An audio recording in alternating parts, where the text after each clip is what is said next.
আসসালামু আলাইকুম viewers, recipe by Ayans মম থেকে আমি আপনাদের সবাইকে জানাচ্ছি স্বাগতম। আজকে আপনাদের মাঝে আমি একটি চমৎকার রেসিপি নিয়ে হাজির হলাম, তাও আবার মুরগির ভিন্ন ধরনের রেসিপি। এটা খুব অল্প উপকরণে খুবই সুস্বাদু এবং একটু ভিন্ন টাইপের রেসিপি। চলুন প্রস্তুত প্রণালীটি দেখে নেওয়া যাক, এবং এই পর্যন্ত যারা আমার চ্যানেলটি সাবস্ক্রাইব করেননি সাবস্ক্রাইব করে দেবেন এবং পাশে থাকা বেল আইকনটি বাজিয়ে দিবেন। চলুন শুরু করা যাক। এখানে আমি 1 কেজি মাংস ভালো করে ক্লিন করে নিয়েছি, একেবারে পরিষ্কার করে একটা বলের মধ্যে নিয়ে নিয়েছি। তারপর এখানে 1 বাটি পেঁয়াজ আমি এভাবে কুচি কুচি করে কেটে নিয়েছি। একটা বড় সাইজের টমেটো এভাবে চিকন চিকন করে কেটে নিয়েছি। আপনারা চাইলে টমেটো কেচাপও দিতে পারেন, বাট আমার কাছে টমেটোটা আস্তটাই ভালো লাগে, কারণ আমি একটা আস্ত টমেটো এভাবে কুচি কুচি করে নিয়েছি। এখানে 1.5 টেবিল চামচ হলুদের গুঁড়া, 2 টেবিল চামচ মরিচের গুঁড়া, লবণ স্বাদ মতো। এখানে আর জিরার ফাঁকি আছে, আর আস্ত 2টা তেজপাতা আমি এখানে ছিঁড়ে নিয়েছি। আর এখানে মুরগির একটা মশলা আছে, সেটা হচ্ছে আমার হাতে বানানো স্পেশাল মশলা। সেটা আমি ভাবতেছি কিছুদিন পরে এটার একটা টিউটোরিয়াল করব। আমি এখানে একটি প্যান বসিয়ে নিয়েছি এবং এখানে পরিমাণ মতো তেল দিয়ে দিব।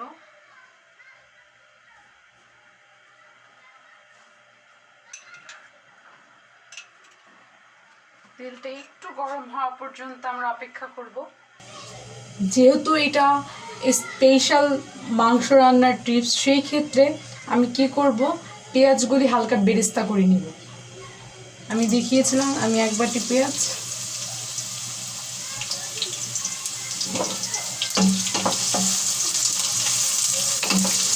এটা এরকম লাল হয়ে গেলে আমরা এটাকে চুলা থেকে নামিয়ে নিব।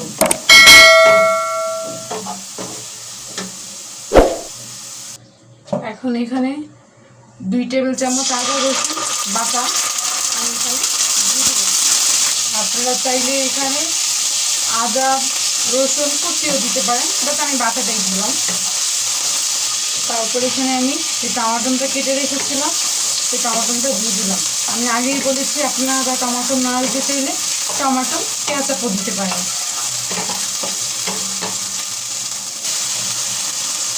এখন এটাকে আমি ঢেকে 1 থেকে 2 মিনিট হালকা একটু টমেটোটা সফট হওয়া পর্যন্ত অপেক্ষা করব। আমি যে তেজপাতাগুলি ছিঁড়ে নিয়েছিলাম সেই তেজপাতাগুলি আমি এখানে দিয়ে দিলাম।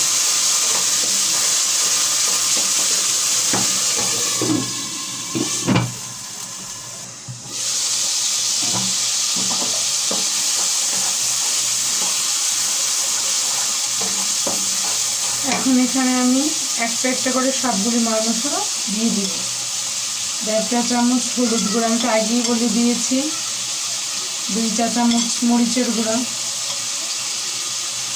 স্বাদ মতো লবণ, আমার স্পেশাল মুরগি মশলা, জিরার পাখিতে একটু অপেক্ষা করে দিব, মুরগিটা নামানোর কিছুক্ষণ আগে দিব। এই পর্যায়ে আমি এখানে হালকা একটু পানি দিব, জাস্ট মশলাটাকে ভালো করে কষানোর জন্য। অপেক্ষা করব মশলাটা থেকে তেল বের হয়ে যাওয়া আগ পর্যন্ত। রান্নার একটা স্পেশাল ট্রিপ হচ্ছে, মশলাটা যত ভালো করে কষবে রান্নাটাও ঠিক ততটাই মজা হবে।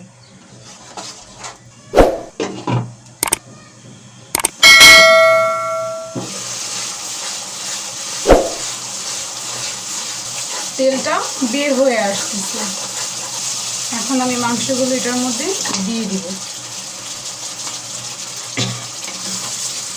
আমি একটু ভালো করে মাংসটাকে মাখিয়ে নিব মশলাগুলি মাংসের সাথে।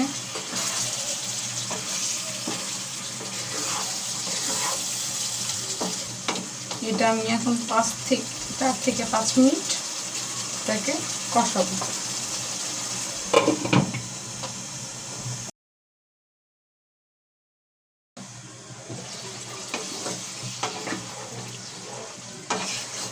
কষানোর সময় আমরা যে পানি দিয়েছি আর পানির প্রয়োজন হবে না, কারণ এখন মাংস থেকে খানিকটা পানি ছেড়ে দিয়েছে। এই পানিতে এটা একেবারে ভুনা ভুনা হয়ে যাবে।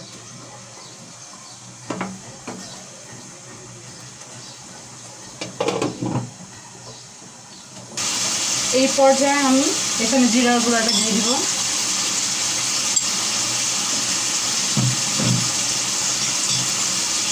আমি যে পেঁয়াজগুলি বেরেস্তা করে রেখেছিলাম এখন সেই পেঁয়াজ বেরেস্তাগুলিও দিয়ে দেব। এখন এটাকে ভালো করে কষিয়ে নেব।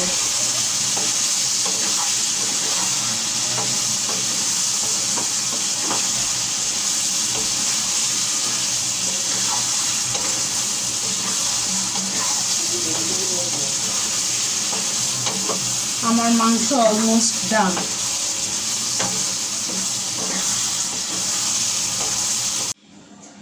সো ভিউয়ার্স, এটা হচ্ছে আমার মুরগির ফাইনাল লুক। আর এখন পর্যন্ত যারা আমার চ্যানেলটি সাবস্ক্রাইব করেননি তারা অবশ্যই সাবস্ক্রাইব করে দিবেন এবং পাশে থাকা বেল আইকনটিও বাজিয়ে দিবেন। এবং তার সাথে যদি আপনাদের এমন ভিডিও ভালো লাগে অবশ্যই আমার চ্যানেলে একটা like and comment and share করতে ভুলবেন না। ধন্যবাদ। আসসালামু আলাইকুম।